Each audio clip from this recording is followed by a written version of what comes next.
게 굉장히 부적합하네요. 지금부터 8명의 학생들을 만나게 됩니다. 모두 올해 대학에 들어간 새내기들인데요. 공부 하나만큼은 둘째가라면 서러워할 실력파들입니다. 이제부터 학생들에게 몇 가지 테스트를 해볼 작정입니다. 가장 기본적인 공부 방법이라고 할 수 있는 기억에 관한 것부터 시작합니다. 학생들은 지금 단어와 그림이 섞인 100개의 카드를 보고 있습니다. 많은 양의 정보가 한꺼번에 주어졌을 때 이것을 얼마나 많이, 얼마나 정확하게 기억할 수 있는가 하는 문제입니다. 공부를 잘하는 만큼 기억력도 뛰어날까요? 결과는 잠시 뒤에 확인해 보겠습니다. 한편 똑같은 실험이 중학생들에게도 진행되고 있었습니다. 2초에 한 장씩 5분간 100장의 카드를 보고 있는 중입니다.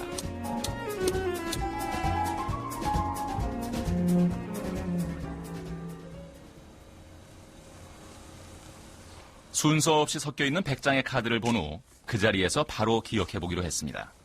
10개의 카테고리 안에 잘 들어있는 두 번째 실험입니다. 이번에도 순서 없이 섞여 있는 새로운 카드 100장을 보게 됩니다. 하지만 이번에는 10개의 항목이 있다는 것을 알려주었습니다. 그리고 답안지에 미리 10개의 항목을 적어서 나누어 주었죠.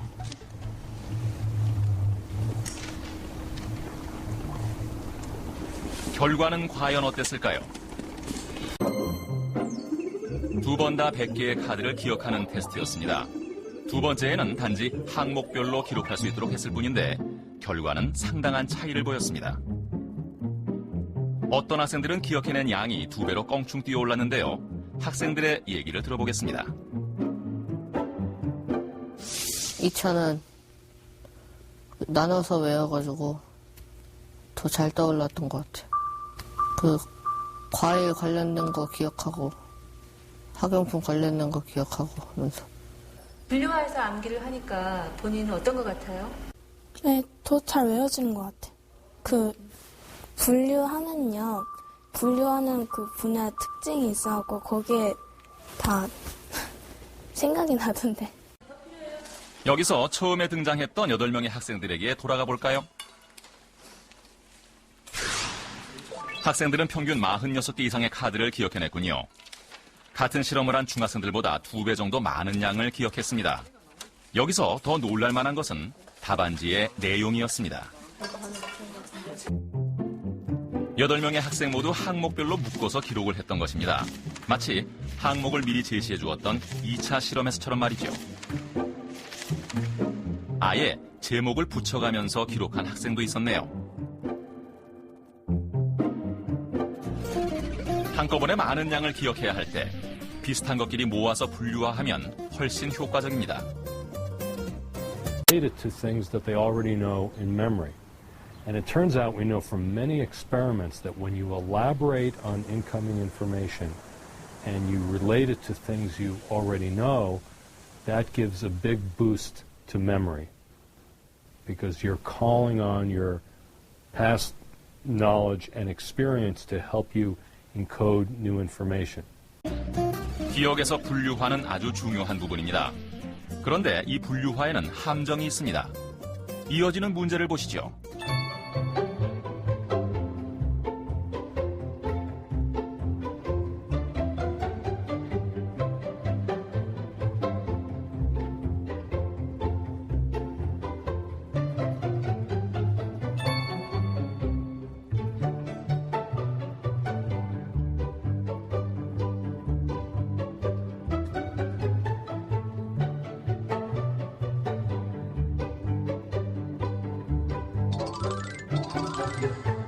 같은 색도 글자로 읽었을 때 속도가 훨씬 느리지요?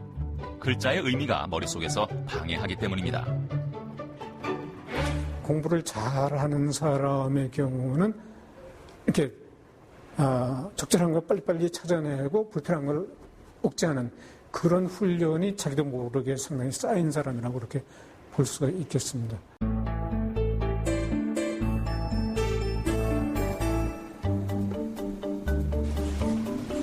이번에는 바둑으로 실험을 해보기로 했습니다. 바둑기사 김지석 4단과 바둑에 대해서 지식이 없는 대학생입니다.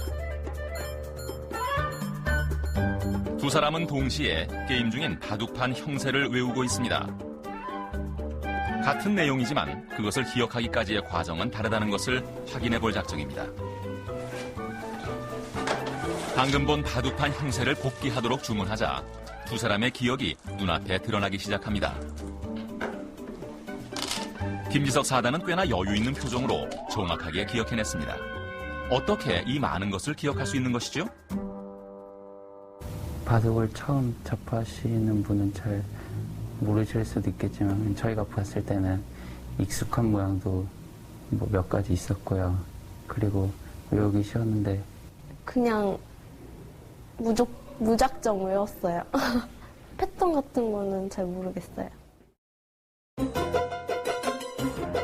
김지석 4단은 어떤 방법으로 기억했기에 이토록 정확하게 복기해낼 수 있었을까요? 고수인 경우는 100여 개의 알을 봤어도 그 100여 개의 알이 몇 개의 그룹으로, 몇 개의 패턴으로 이렇게 인식이 될 것입니다. 그러니까 예를 들어서 100여 개의 알이지만 10개의 패턴으로 이제 인식이 될 수가 있지만 초보자의 경우는 그 100여 개의 알이 100여 개의 알 그 자체로 들어오니까 그 많은 것을 다 기억하려고 하니까 기억이 잘 안 된다라고 볼 수가 있겠습니다. It can be done. You can memorize nonsense syllables, nonsensical information, meaningless information, but typically it doesn't produce very good memory.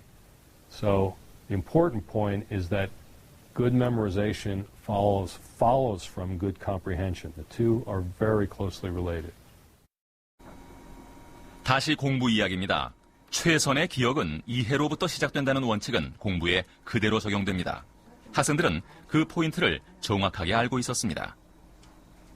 뭐 암기 과목이라고 할지라도 저는 기계적으로 달달달 외우는 건 아니었어요. 그래서 최대한 이해를 하려고 노력하고 어려웠기 때문에 더욱더 저는 이제 이해가 안 가면은 항상 다 이해를 하고 넘어갔던 것 같아요. 그러니까 막혔으면은 이걸 넘어가면 나중에 정말 힘들 거다. 이해가 돼야 암기가 되기 때문에 저 한 80% 정도는 이해에 중점을 두지만 이해가 안 되는 것은 암기를 하기 때문에 그 나머지 부분만 암기를 하는 편입니다. Yeah, good memorization will result from comprehension. If you really understand it well, that's the first step toward memorizing well. 좋은 이해가 좋은 기억을 만든다는 사실. 그리고 한 가지 더.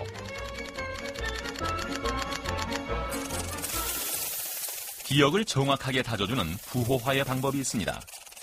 In fact, some of the researchers who have done that work have argued that they call it active experiencing, this idea of really actively analyzing incoming information can be applied as a more general learning tool. So yes, I think it provides some very good clues as to how we could all benefit. Up the food into small pieces. 그런가 하면 지선이를 한번 볼까요? 직접 강의하는 것처럼 열심히 설명하고 있는데요.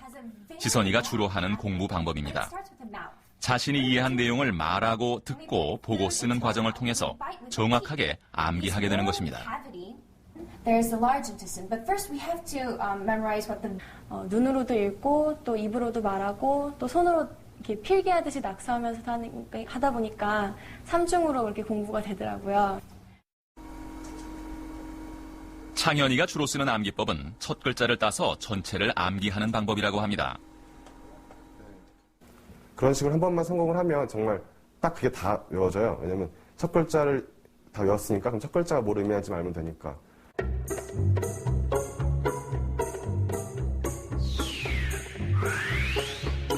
예컨대 이런 식으로 말이죠. Using mental images can also be effective, making a vivid mental picture of what it is that you want to remember. All of those encoding techniques that we discussed are ways of overcoming transience, of improving your ability to retain information over time. 기억해야 할 내용은 복잡하고 그 양도 많습니다. 그럴수록 머릿속에서 정교하게 구성해 보관할 필요가 있습니다.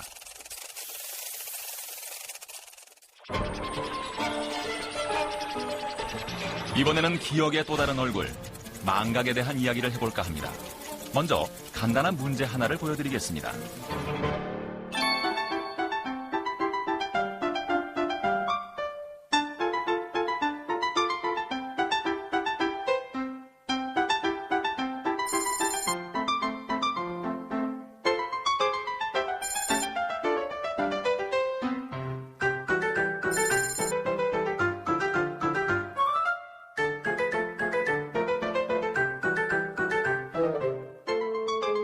확인하셨습니까?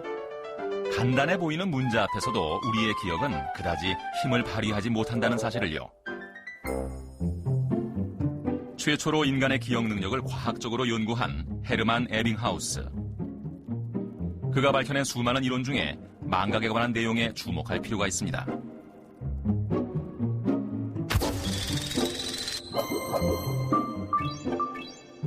공부를 하고 난 직후부터 망각은 빠른 속도로 진행됩니다. 20분 후에 남아있는 기억은 58%에 지나지 않고 이렇게 한 달이 가면 기억은 21%만이 남게 된다고 합니다.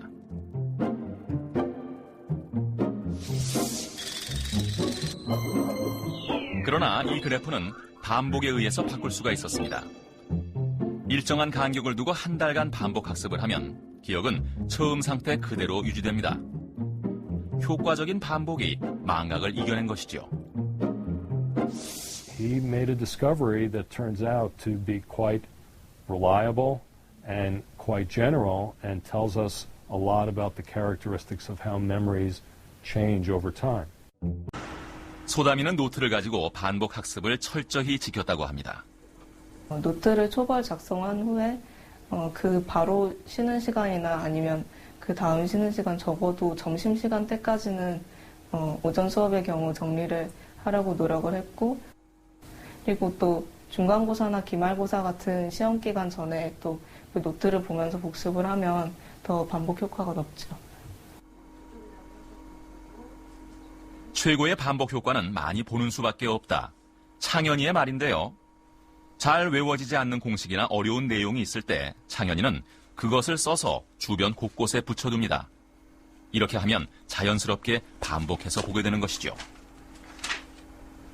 나중에 외웠다는 느낌은 안 들지만 다 알게 되어 있어요. 그러니까 나중에 시험을 친다든가 했을 때 그냥 이게 이렇다라는 게 저의 머릿속에 각인이 된 거죠.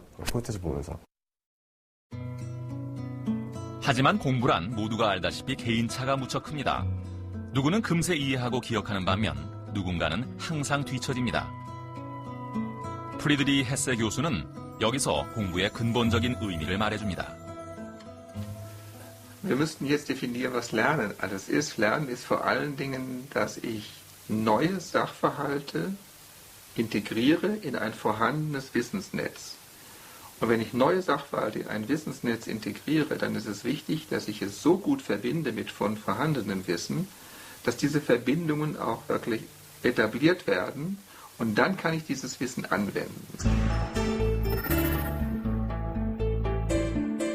다시 8명의 학생들에게 돌아왔습니다.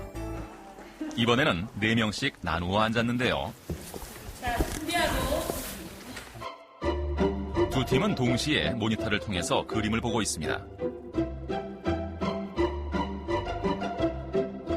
학생들에게 동시에 이 그림을 외우도록 했습니다.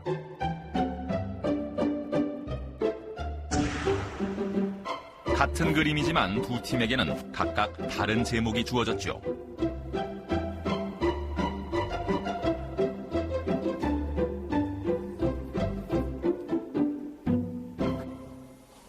자, 됐어요. 방금 본 그림을 기억해 그려보라고 주문했습니다. 그림을 떠올리는 것은 그리 어려운 일이 아니었습니다. 하지만 이 그림이 얼마나 정확한지는 좀 더 두고 봐야 할 것 같습니다. 학생들의 기억을 거쳐 나온 그림은 달라져 있었습니다. 소나무와 모종삽은 완전히 다른 모양이 됐군요.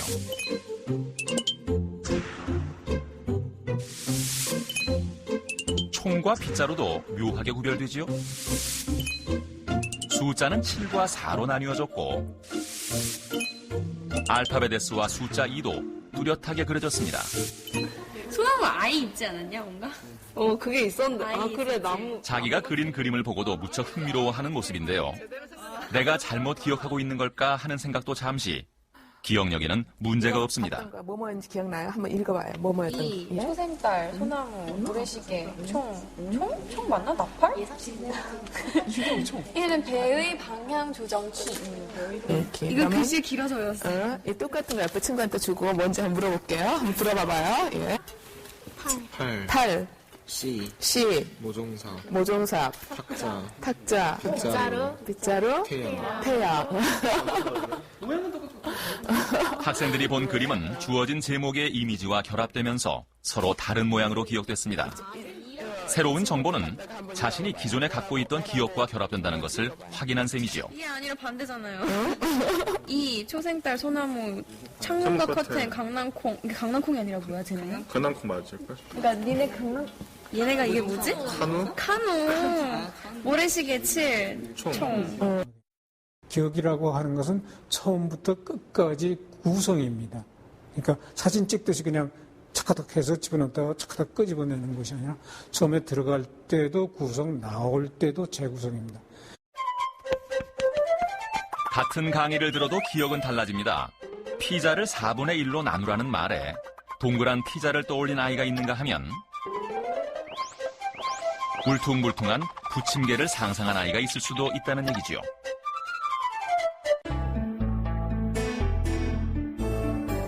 사전 지식의 역할이 어떻게 나타나는지 또 다른 실험을 통해서 알아보기로 했습니다. 다음 내용을 읽고 기억하는 것인데요. 내용은 상식적인 선에서 이해가 되는 간략한 글입니다. 그런데 한쪽 팀에는 빨래하기라는 제목이 있고 한쪽 팀에는 제목이 빠져 있습니다. 제목이 빠져 있는 글을 읽은 팀입니다. 빨래하기라는 쉬운 내용이었지만 제목이 없는 상태라면 상황은 조금 달라집니다.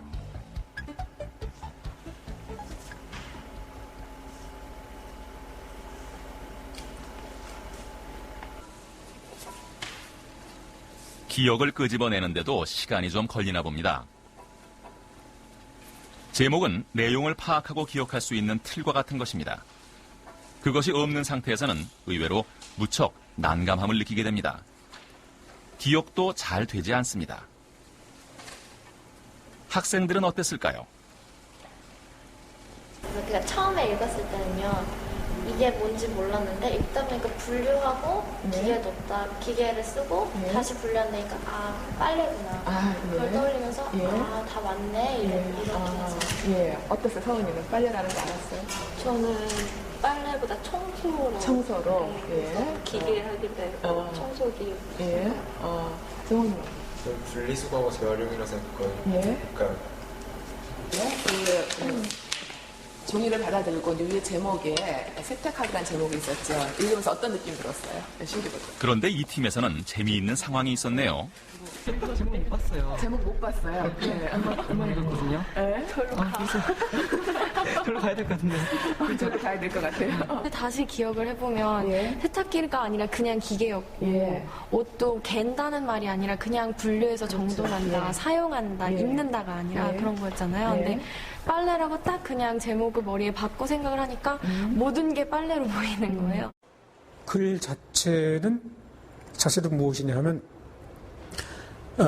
그 글을 가지고 우리가 우리 지식에서 어떤 지식을 동원을 해서 이걸 해석하고 추론할 것인가를 알려주는 하나의 단서라고 그렇게 단서에 지나지 않는다고 그렇게 생각이 됩니다. 그래서 이해를 제대로 하거나 깊게 하려고 하면 주어진 자극에 대해서 자기가 갖고 있는 지식을 적절히 동원해서 적절히 해석하고 추론해야 그래야만 이게 이제 제대로 이해된다라고 볼 수가 있겠습니다. 공부는 지금 내가 가지고 있는 지식에서부터 차곡차곡 쌓이는 것이었습니다.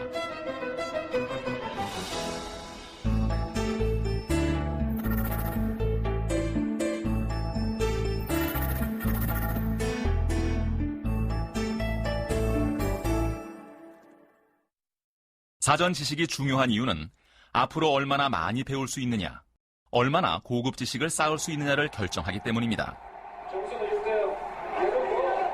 야구부 학생들과 피아노과 학생들이 함께 최근에 있었던 프로야구 경기를 보고 있습니다.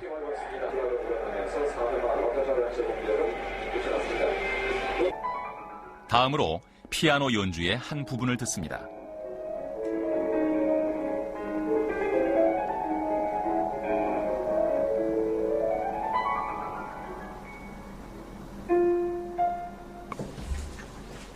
방금 본 야구 경기에 대해서 또 피아노 연주에 대해서 학생들은 무엇을 얼마나 기억하고 있을까요? 야구 볼 때는 생소한 단어들이 많아서 그냥 공이 왔다 갔다 하는 거나 선수들이 공을 못 놓치거나 점수가 올라갈 때 막 이런 거 위주로 잘 들어오지 않는데 야구에 대한 사전 지식이 없었던 여학생들은 야구에 대한 기억이 별로 없습니다. 타자가 안타를 치고 2루 주자까지 홈까지 들어오니까 점수가 났고 이제 다 된 상황에서 주자 1루에 다음 타자가요. 유격수 뜬공을 치니까 상황이 끝났고요. 야구부 학생들은 훨씬 세부적으로 기억하고 있습니다.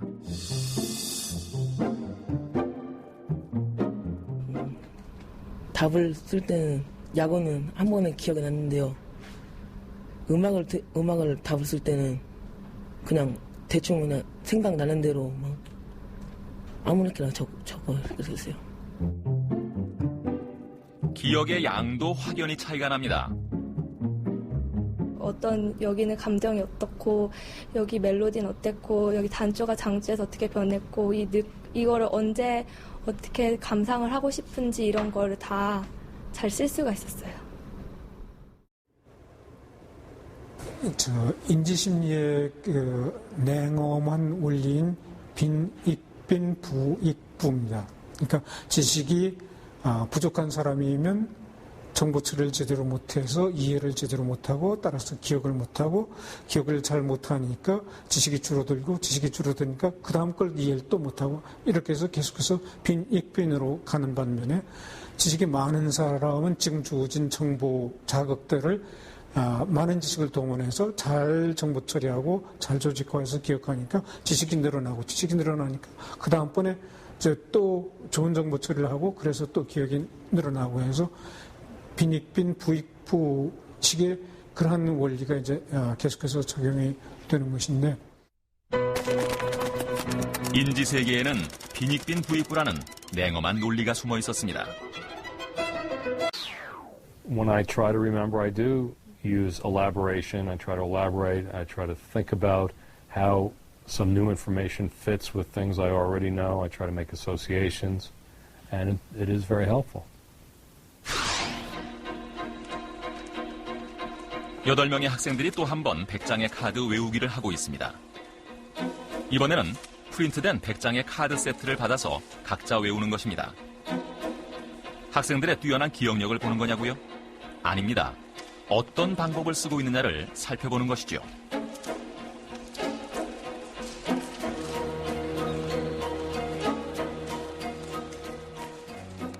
종원이는 익숙한 것들을 먼저 배치하고 외우기 힘든 것을 맨 나중에 보는 전략을 세웠습니다. 평소 공부할 때도 종원이는 자신이 흥미를 느끼는 것을 기준으로 공부해 나가는 방식입니다. 민재는 외우기 힘든 카드를 우선으로 배치했습니다. 어려운 것을 더 자주 봐야 문제를 해결할 수 있다는 생각에서죠. 평소 자기만의 학습 스타일을 찾아서 간섭받지 않고 공부하는 것을 좋아하는 민재.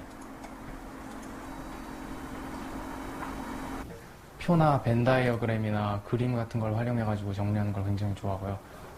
효율적인 걸 굉장히 좋아하기 때문에 남한테 물어서라도 공부 방법을 어떻게 하면 좀 더 빨리 공부하고 뭐 더 많이 외우고 이제 이런지 그런 방법들을 알아내는 데 신경을 많이 썼고요.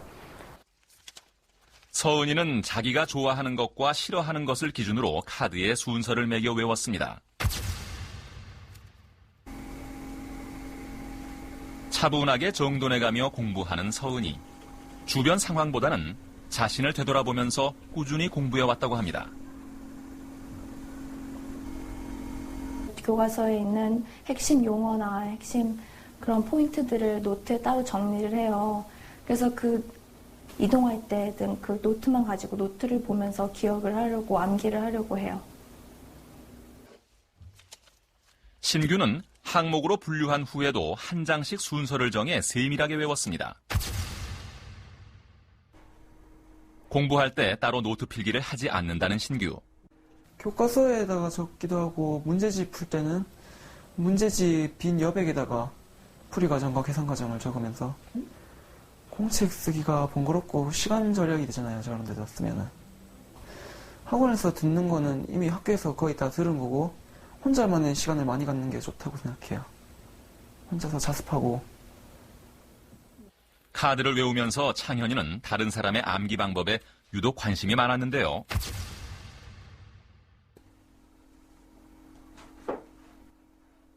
저는 학원 같은 걸 다니면 좋았던 게 저랑 비슷한 어떤 성취도를 보이는 친구들과 같이 준비를 하잖아요. 뭐 입시 준비를 하든 같이 시험을 보든.